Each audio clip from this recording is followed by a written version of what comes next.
always been kind of surprised as some people, when I did the first course, professional comedian friends of mine were like, you can't teach funny. I'm like, I can definitely teach funny, yeah. Like, there's no two ways about it. Yes, the student absolutely has to bring themselves into it. You know, I was super mindful of not just creating a course that will create cookie cutters and like, this is the process. My courses are definitively based upon the idea of drawing upon the experience of the act themselves. It asks them to go into your own memory, your own experiences, your own role. You might therefore be thematically talking about the same things, but it will be your story, it will be your observation. And to the credit of those several pro comedians that were giving me that kind of grief, each and every one of them has relented and gone, no, you're right, you can teach funnier. And you don't have to take the long way around. I can't do any plumbing. I'm not a plumber, for example. Okay, if anything, any pipe in this house breaks, I'm in trouble. Okay, but if I spent 2 hours with a plumber and you said, okay, that's what this tool's called, this is what this pipe does.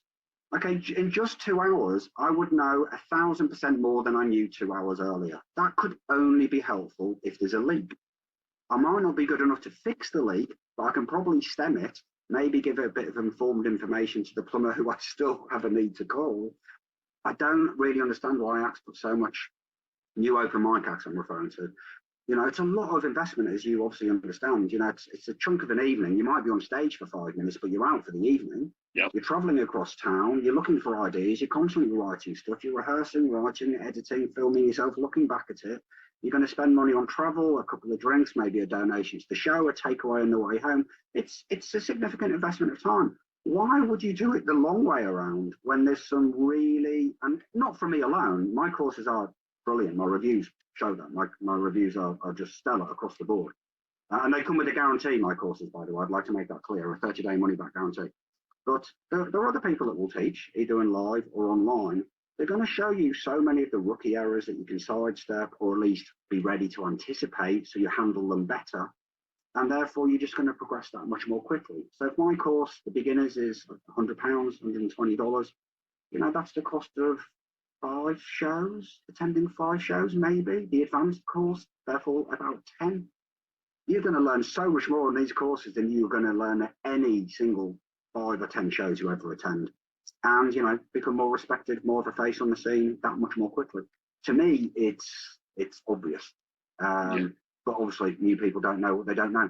And so let them do it the old school way and just thrash it out on stage. I've seen so many acts do it that way, and they do get there. I'm not saying they won't. They just took longer to get there than they needed to. Yeah, if you could find a shortcut, if you could get a little bit of knowledge that'll help you jump ahead a little bit, and that's always good to go. I don't know if you ever played Super Mario back in the day. People would tell you like, oh, you could go from like level 2 to like level 4, you know, using this shortcut. You're still playing the game. You're still getting to the end of the game and all the stuff you need to get to, but you just jumped over something. Why not use it? Why not use it to your advantage? I don't have the Mario reference. I didn't play it. So, no, I'm obviously super well one of you, but I didn't play that. But as you began speaking and then mentioned Mario, I was already thinking of, I used to play a reasonable amount of pool, you know? Okay. And then one day a friend of mine just gave me a single tip, which is just bend down lower and look down the length of your cue, like your eye line should be almost at the edge of the table. That single tip improved my game 500%. And then he gave me a different tip the following week, which improved it another 500%. And then I didn't get much better, but 2 pieces of critical information made all the difference. And all of my courses at the end of each session, they have a key takeaways wrap up at the end, reminding you all of the key points. There's over 150 key takeaways in each of the courses. If just 3 of them make you 10% better, they've paid for themselves. But to be honest, it will be a lot more than just 3 of them. It's just good advice given to the right person at the right time. So with your courses that you have, the courses that you teach, do you have like a pipeline or like a order that you like people to take courses in or study in? Like, kind of go through that with us.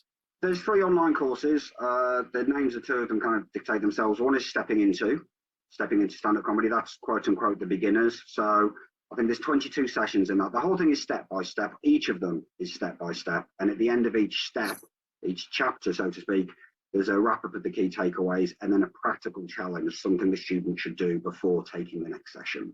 In the first case of stepping into the beginners course, that's for people who've either never performed comedy, and of the 22 sessions, 20 of them are still highly relevant to somebody who's got 80 gigs. So it's also for people with what I call phase one, 100 gigs, couple of gigs a week for a year, that's phase one. So that's who stepping into is for, step by step. Stepping forward is the advanced course. That's for people with greater than 100 gigs. That's much bigger. This is where I've got the cinematic system of stand-up. I'll explain that maybe afterwards if you're interested. Yeah. This runs at a total of 5.5 hours, which I know sounds really heavy. When I started making it, I would have guessed it was going to come in at 3 to 3.5. But so much information was fitting into the format, and I wanted that information in. So that's a course where there's about, forgive me, I might be mistaken, but I think it's about 18 sessions at about 20 minutes each. Again, with the premise of maybe doing one a week. And at the end of the session, there's a practical something. Spend your week doing that. It may take you 10 minutes. You might work on it 10 minutes a day. It's up to the student. And then come back. I've seen people rattle through that in 3 days. I'm well aware of that, but it's designed to be step by step over probably a 3-month window. That's why it's advanced. And then I have the course for MCs, which runs, I think, about 2.25 hours. Once again, broken into chapters, topic by topic, everything from writing a running order to how to bring an act on and off stage to protecting your acts, crowd work, everything you would expect. It's totally thorough. About 2.25 hours of material, again, averaging at about 15 minutes a session, something like that. Wow. I think I'm going to take that advancement. That sounds awesome. I mean, I have all that experience of traveling from coast to coast and Alaska to Texas and all over the place being a stand-up. So that's fine. But I always feel like there's always something you can learn from somebody else, or that you can learn, no matter how long you've been doing stand-up, there's something there's a little nugget everywhere you go. And I always try to learn.